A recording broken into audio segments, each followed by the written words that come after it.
Hello everyone, welcome back to my YouTube channel. On today's tutorial, I will teach you how to make a zigzag built-up neckline design. Hi, my name is Ayo and welcome to 011 Clothings Tutorials. On this channel, I upload DIYs, pattern drafting and sewing tutorials. If you haven't subscribed yet, kindly do so. And do not forget to turn on the notification bell so that you'll be notified whenever I upload a new video. So now, let's get right into the tutorial. Thank you! I will be working with the following items: pins, tape measure.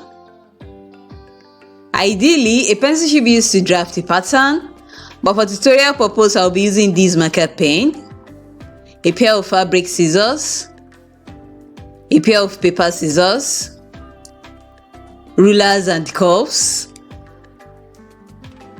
front and back basic bodice pattern, some interfacing, my fabric of choice,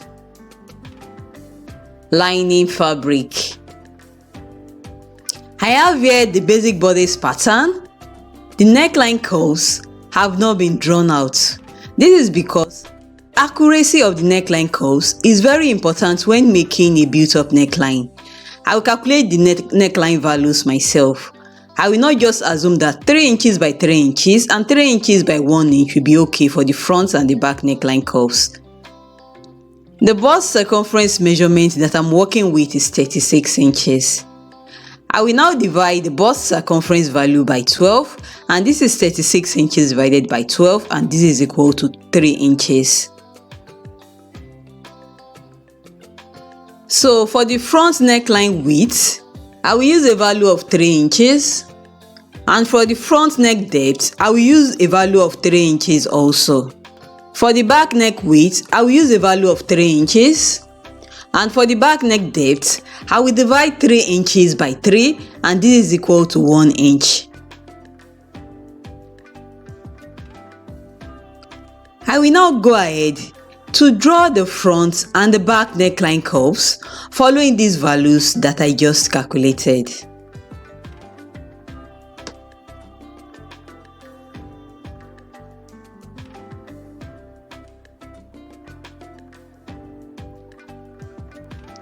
I will now alter the patterns into a built-up neckline.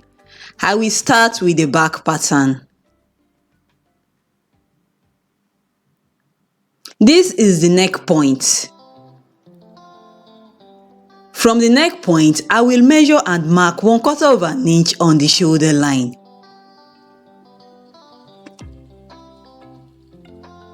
I will shoulder line beyond the neck point like this using a pencil. Also from the neck point, I will measure and mark 1/2 an inch on the new shoulder line extension. From the 1/2 an inch point, I will draw a vertical line upwards like this, also using a pencil.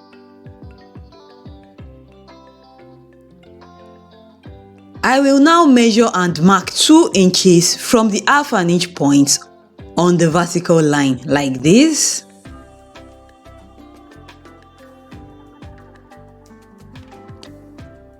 I will now connect these 2 points together like this to give me the outer curve of the back built-up neckline.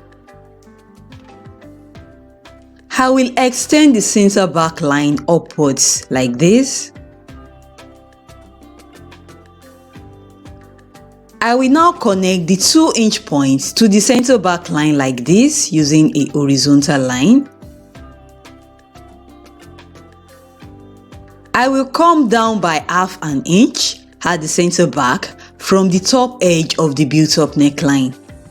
I will now connect the 2 points together like this with a slight curve. I will tighten the center back by 1/2 an inch like this. I will now add 1 inch zip allowance to the center back of the back pattern.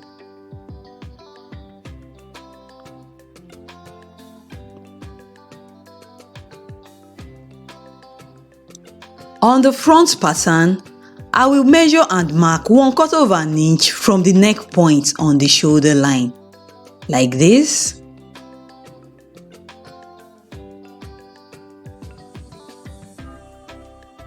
I will extend the shoulder line beyond the neck point like this using a pencil. From the 1/4 inch point on the shoulder line, I will measure and mark 2 inches like this on the new shoulder line extension.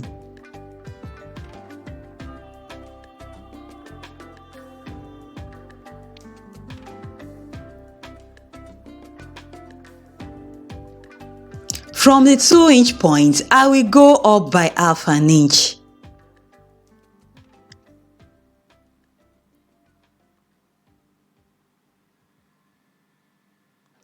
I will now connect these 2 points together with a slight curve like this.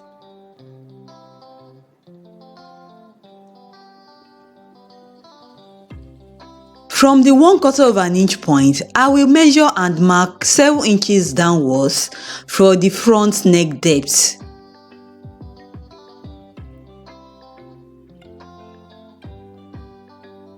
I will draw a vertical line downwards like this using a pencil.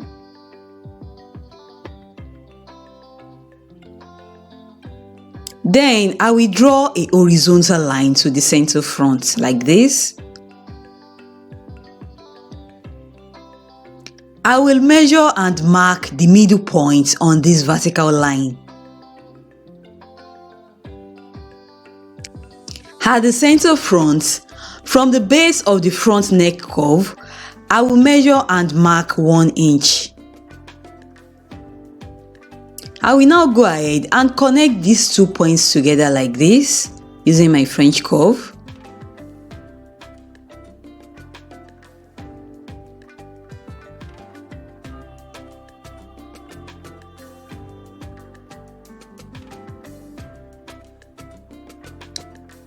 I will also connect these 2 points together like this.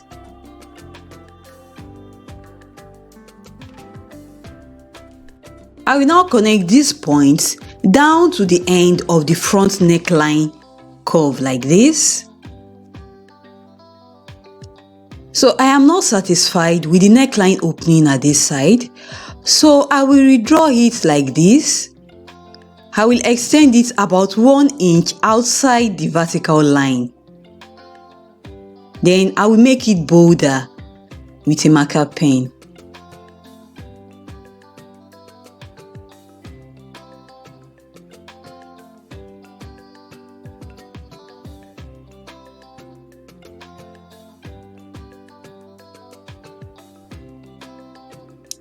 I will now cut out the front and the back patterns like this.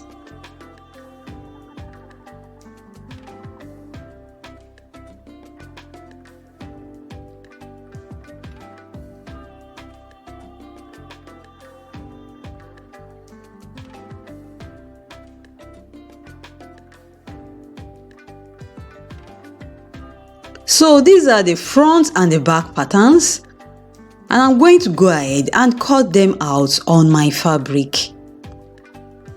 But before cutting it out on the fabric, you should measure the length of the front and the back shoulders, including the built-up neckline, and make sure that they are equal in length.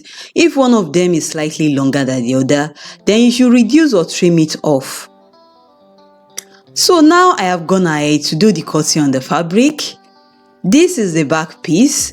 I used 1/2 inch seam allowance all around, 1 inch side seam allowance, and there is no seam allowance at the center back because I already added 1 inch zip allowance at the center back.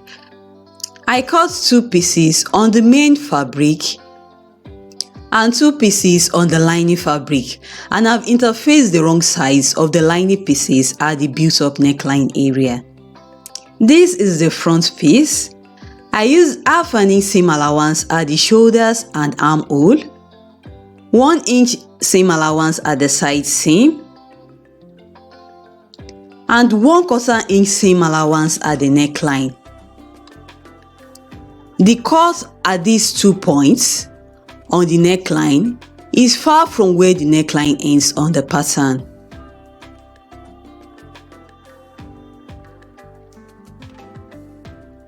So you should measure them and take note of the values.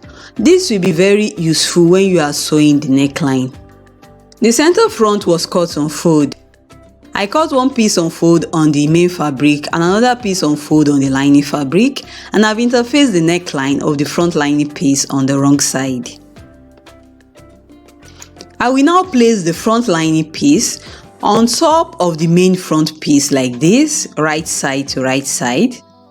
I will go ahead and sew the necklines in place using 1/4 of an inch sewing allowance.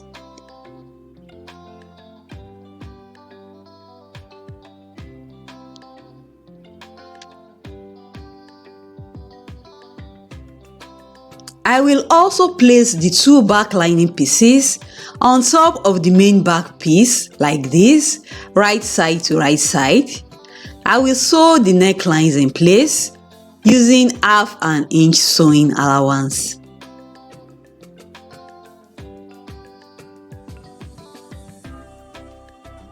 So now the stitching has been done, as you can see on the two back pieces.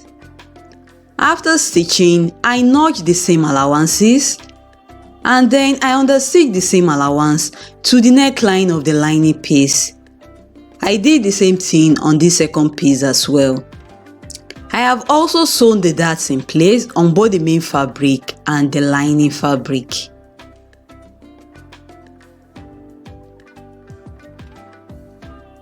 This is the front piece. I stitch the necklines in place using 1/4 of an inch sewing allowance. At these two sides, I stitch the necklines 1 inch beyond the cut at the neckline and also at the lower part of the neckline. I stitch 2 inches below the cut at the lower part of the neckline. Recall that the measurement was taken earlier after cutting out the pattern on the fabric. So the lower part is 2 inches, as you can see, and the two sides are 1 inch. So using a small scissors, I will now slash the necklines to the 1 inch point and the 2 inch point. Do not cut through the stitches. I will now turn it to the right side.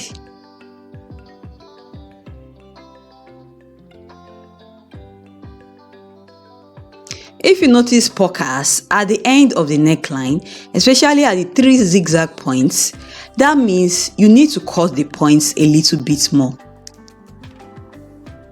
But you have to be extremely careful at this point. Before turning it to the right side, you should use a fabric glue about a drop at these 3 points. Allow the fabric to dry up first before turning it to the right side.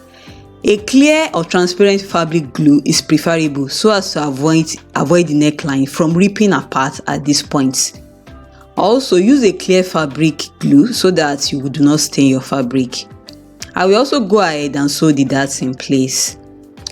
So now that has been done, as you can see, and I have turned the front piece to the right side, and I have also sewn the darts in place,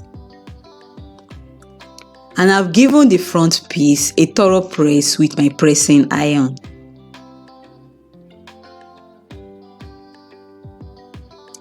These are the two back pieces. I will go ahead and fix this invisible zip to the center back of the two back pieces. I will fix the zip with the zipper edge facing down. This will make it easy for me to wear the garments on my dress form.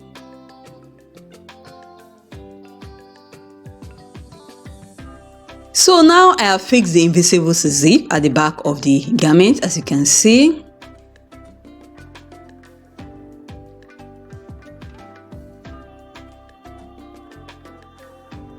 I will now place the front piece on top of the back piece like this, right side to right side.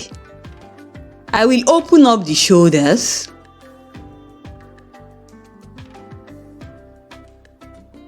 I will now pin the front and the back necklines in place. I will pin the front and the back shoulders in place, making sure that these two seam lines match up. I will pin the fabric to fabric and lining to lining.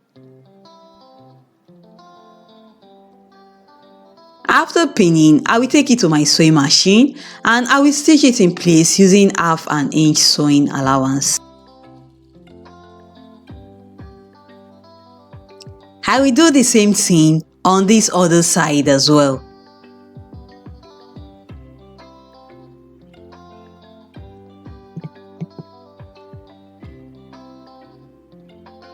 So now the stitching has been done, as you can see, and I've also given it a thorough press with my pressing iron.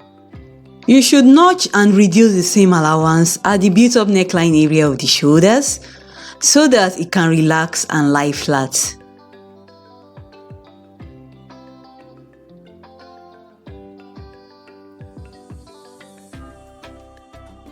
The same thing should be done at this other side as well.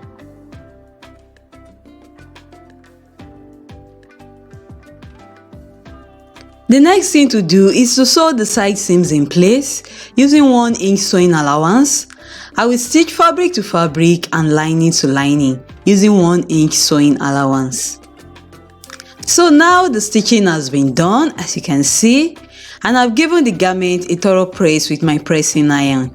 So that's it guys, we're done, and this is the final look of the zigzag built-up neckline. If you find this video helpful, do not forget to give it a thumbs up, drop a comment down below, share this video with your friends who are interested in sewing, and do not forget to subscribe to my YouTube channel if you haven't so already. See you in my next tutorial. Bye, and thank you so much for watching.